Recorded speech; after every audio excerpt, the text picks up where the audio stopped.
187. Ko Zhuan resists the Liao invasion.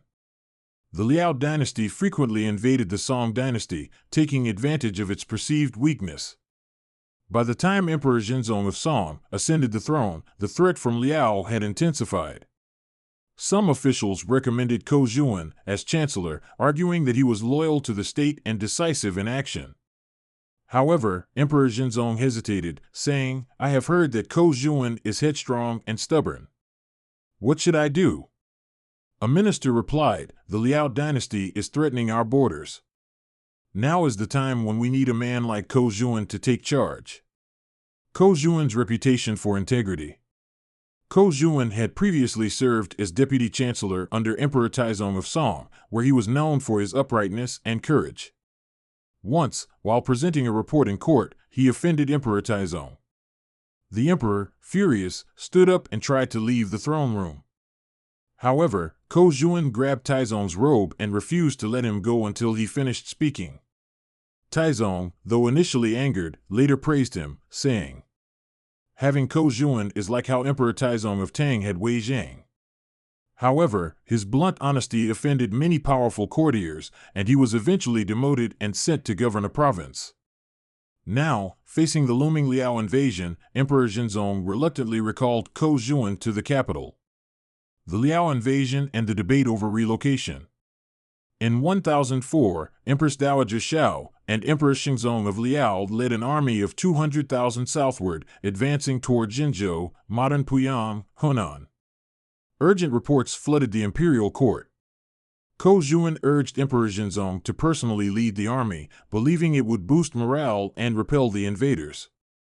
However, Vice-Chancellor Wang Qingrua and Minister Chen Yaoso secretly advised Zhenzong to flee south. Wang Qingrua, a southerner from Jiangnan, suggested moving the capital to Jinling, modern Nanjing. Chen Yaoso, originally from Sichuan, proposed relocating to Chengdu. Zhenzong, indecisive and fearful, summoned Ko Zhuan and asked, "Some say I should move the capital to Jinling, others say to Chengdu. What do you think?" Ko Zhuan, already aware of the scheming officials, angrily retorted, "Who came up with this nonsense? Anyone suggesting such a thing should be executed on the spot." He argued that if the emperor fled, the empire would collapse, while a personal appearance at the front lines would strengthen the army's resolve and ensure victory. Hearing Ko Zhuan's unwavering stance, Zhenzong gathered his courage and agreed to lead the army himself, with Ko Zhuan as his chief advisor. A second attempt to retreat. As the Song army advanced to Weiqing, southeast of modern Huaxian, Hunan, reports of the massive Liao forces struck fear into the emperor's entourage. In Ko Zhuan's absence, frightened officials urged Zhenzong to retreat once again. Zhenzong, easily swayed, summoned Ko Zhuan again and said, "Everyone says we should withdraw. What do you think?" Ko Zhuan sternly replied, "Only cowards and fools suggest retreat. The enemy is near, and morale is fragile. We must advance a step forward, not backward. If we move forward, the soldiers' morale will be tenfold. If we retreat, the army will collapse, and even Jinling will not be safe." Zhenzong hesitated, still uncertain. At that moment, Ko Zhuan encountered General Gao Qiong outside the tent and asked, "You have been nurtured by the empire. How will you repay it?" Gao Qiong responded, "I am willing to die for my country." Ko Zhuan brought Gao Qiong before the emperor, repeated his arguments, and asked, "If you doubt me, ask General Gao." Gao Qiong firmly stated, "The chancellor is right. Our troops' families are in Kaifeng. No one wants to flee south. If your majesty leads us to Jinzhou, we will fight to the death and surely defeat the Liao army." Ko Zhuan seized the moment, pressing, "We must leave immediately." Finally, under mounting pressure, Zhenzong agreed to march to Jinzhou. The battle at Jinzhou. By the time Zhenzong arrived at Jinzhou, Liao forces had already surrounded the city on 3 sides. The Song army had set up crossbow defenses at key locations. Liao General Xiao Dalan led a reconnaissance team into the crossbow ambush. At Ko Zhuan's command, the crossbows fired a devastating volley, killing Xiao Dalan on the spot. With one of their top commanders dead, Empress Dowager Xiao panicked. Moreover, hearing that Emperor Zhenzong had arrived to personally oversee the defense, she feared a prolonged battle and began considering peace talks. The Chanyuan Treaty and Song's annual tribute. Zhenzong, eager for peace, welcomed negotiations. When the Liao envoys demanded territorial concessions, Zhenzong consulted Ko Zhuan. Ko Zhuan vehemently opposed the idea, saying, "If they truly seek peace, they should return the Yinyun 16 prefectures. How can we give them land or money?" However, Zhenzong was determined to negotiate, despite Ko Zhuan's protest. He privately told his envoy Chao Liang, "If Liao demands monetary compensation, we must agree, even if it is as high as 1 million per year." Ko Zhuan, overhearing this, was deeply disheartened. As Chao Liang prepared to leave, Ko Zhuan grabbed his wrist and warned, "You must not offer more than 300,000. If you do, you will lose your head when you return." Frightened, Chao Liang bargained aggressively at the negotiations and eventually secured a settlement of 300,000 per year. When he returned, Emperor Zhenzong was eating and sent a eunuch to inquire about the treaty terms. Chao Liang, hesitant to reveal details, held up 3 fingers. Hearing this, the eunuch reported to Zhenzong that the tribute was 3 million. Shocked, Zhenzong exclaimed, "That much?" But then he sighed and said, "At least the matter is settled." Later, when Chao Liang personally reported the actual figure of 300,000, Zhenzong was overjoyed and praised him for his success. Thus, the Treaty of Chanyuan was established. The Song dynasty agreed to pay Liao 200,000 bolts of silk and 100,000 taels of silver annually. However, this enormous tribute became a burden on the Song people for decades. Ko Zhuan's downfall. Although Ko Zhuan's steadfast resistance prevented a complete disaster, he soon fell victim to court politics. Wang Qingrua, one of the officials who had advocated fleeing, slandered him before the emperor, claiming, "Ko Zhuan treated your majesty like a gambler, risking your life in battle. His actions were a national disgrace." Zhenzong, who had been terrified during the war, began to resent Ko Zhuan. As a result, despite his loyalty and achievements, Ko Zhuan was dismissed from his position as chancellor. Legacy. Although Ko Zhuan was later removed from power, his leadership at Zhenzhou prevented an even greater catastrophe. The Treaty of Chanyuan secured peace between Song and Liao, but at a great financial cost, a humiliating burden that later weakened the Song dynasty. Ko Zhuan's courage, patriotism, and defiance against weak-willed ministers remain an enduring symbol of integrity in Chinese history. 188. Yuan Hao establishes Western Xia. After Emperor Zhenzong of Song secured peace with the Liao dynasty through the Treaty of Chanyuan, he believed that the empire was stable. However, while Song was focused on dealing with Liao, the Tangut people, a powerful tribal group in the northwest, took advantage of the situation. To appease the Tangut leaders, Zhenzong granted them noble titles and annual tributes of silver and silk. Li Jiqian, the leader of the Tanguts, was appointed military commissioner of Dingnan and governor of Xia Prefecture.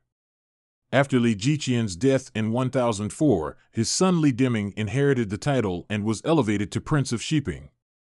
The Song continued sending large sums of money and silk to maintain peace, and this policy sustained stability for over 30 years.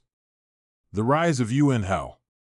Li Deming's son, Yuan Hao, was a highly ambitious and intelligent leader. He was fluent in Chinese, well-versed in Buddhism, and a formidable military commander.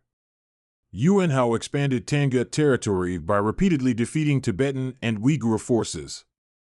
He also persuaded his father to stop accepting Song's tribute, arguing that their people should establish their own empire rather than remain vassals of the Song. However, Li Deming refused, saying, "For 30 years, the Song dynasty has provided us with wealth. We wear silk robes because of their generosity. How can we betray them?" Yuan Hao boldly replied, "Our ancestors wore furs and herded cattle. This is our tradition. True heroes establish their own legacies. Why should we be content with such petty rewards?" Li Deming, still hesitant, asked. Then what do you propose? Yuan Hao argued. The gifts from Song only benefit us, the nobility, while our people remain poor. Instead of relying on tribute, we should train an army. If we are weak, we can raid for supplies. If we are strong, we can seize land. This way, all our people can prosper. Even with this reasoning, Li Deming refused to betray the Song dynasty. It was only after his death that Yuan Hao, now the leader of the Tanguts, acted on his vision. Breaking ties with Song. Once in power, Yuan Hao established his own administration, reorganized the military, and severed ties with the Song court. His uncle, Shan Yu, advised against rebellion, urging him to maintain friendly relations with the Song. However, Yuan Hao ignored him, prompting Shan Yu to flee to the Song dynasty. Fearing diplomatic conflict, Song officials in Yinzhou captured Shan Yu and returned him to Yuan Hao. This confirmed to Yuan Hao that his ambitions had been exposed. Thus, in 1038, Yuan Hao officially declared himself emperor and founded the Western Xia dynasty, establishing his capital at Xingqing, modern-day Yinchuan, Ningxia. Since his empire was located northwest of the Song dynasty, it became historically known as Western Xia. Song's reaction and the outbreak of war. After Yuan Hao proclaimed himself emperor, he sent a request for official recognition from the Song dynasty. However, by then, Emperor Zhenzong had died, and his son, Emperor Renzong of Song, had ascended the throne. The Song court debated Yuan Hao's request and ultimately refused to recognize his sovereignty. Instead, they revoked Yuan Hao's title as Prince of Shiping, cut off all trade relations, issued a bounty for his capture. This enraged Yuan Hao, who launched a massive invasion against the Song. The weakness of the Song army. At that time, the Song military in the northwest had 300,000 to 400,000 troops, but they were scattered across 24 different regions and numerous fortresses. Additionally, Song's military structure was flawed. Each province's troops reported directly to the central court, making coordination difficult. The Song army lacked battlefield experience, as they had not fought major wars for years. In contrast, Western Xia's cavalry was highly mobile and well-trained. As a result, Song forces suffered multiple defeats. In 1039, Western Xia launched a major assault on Yinzhou, and the Song suffered another humiliating loss. Furious, Emperor Renzong dismissed the governor of Yinzhou, Fan Yong, and assigned Han Qi and Fan Zhongyan to command Song's defenses in Shaanxi. Fan Zhongyan's military reforms. Upon arriving in Yinzhou, Fan Zhongyan immediately restructured the Song army. He divided the 16,000 troops into 6 divisions, each under a separate commander. The soldiers were trained day and night, significantly improving their discipline and combat skills. Western Xia's forces, seeing the improved defenses, became hesitant to attack. The Tangut soldiers admired Fan Zhongyan's leadership, saying, "Little Fan Leoi," referring to Fan Zhongyan, commands thousands of troops in his mind. He is nothing like Big Fan Leoi, referring to Fan Yong, who was easily fooled. While Fan Zhongyan preferred a defensive strategy, Han Qi advocated for an offensive approach. The Battle of Haoshuachuan. In 1041, Yuan Hao personally led an invasion of Weizhou. In response, Han Qi gathered all available troops and selected 18,000 elite soldiers under the command of Ren Fu to launch a counterattack. Ren Fu led a cavalry force, pursuing a retreating Western Xia detachment. After 3 days and nights, he reached Haoshuachuan in modern-day Ningxia. Believing that the Western Xia army was weak, Ren Fu ordered his troops to rest, planning to attack at dawn. However, this was a trap. When dawn arrived, Ren Fu's army advanced towards Lupan Mountain but found no enemy forces. Instead, they discovered sealed silver boxes left along the road. The soldiers curiously opened them, and suddenly, hundreds of pigeons with whistles flew into the sky. This was a signal. Yuan Hao's 100,000 troops had been lying in ambush in the mountains, waiting for this moment. As soon as the pigeons took flight, the Tangut forces attacked from all sides. The Song forces were surrounded. They fought fiercely from morning until noon, trying to break free, but another large Tangut force emerged, cutting off their retreat. Many Song soldiers, seeing no escape, fell off cliffs in desperation. Ren Fu, wounded by over 10 arrows, was urged by his men to escape. However, he refused, declaring, "As a general, I must die for my country." He charged into battle one last time and was ultimately killed by Western Xia troops. Aftermath and continued conflict. The Battle of Haoshuachuan was a disastrous defeat for the Song, with heavy casualties. Hearing of the loss, Han Chi was devastated and requested to be punished. Emperor Renzong removed him from command. Although Fan Zhongyan had not been involved in the battle, he was also demoted due to court intrigue.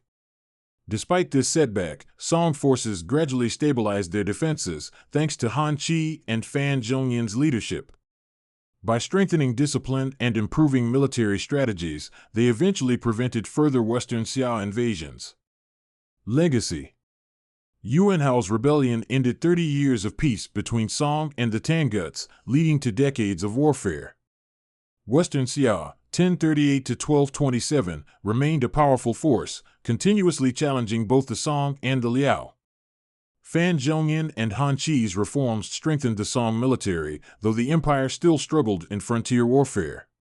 The rise of Western Xia proved that the Song dynasty's reliance on appeasement was unsustainable, as ambitious leaders like Yuan Hao would always seek true independence and power.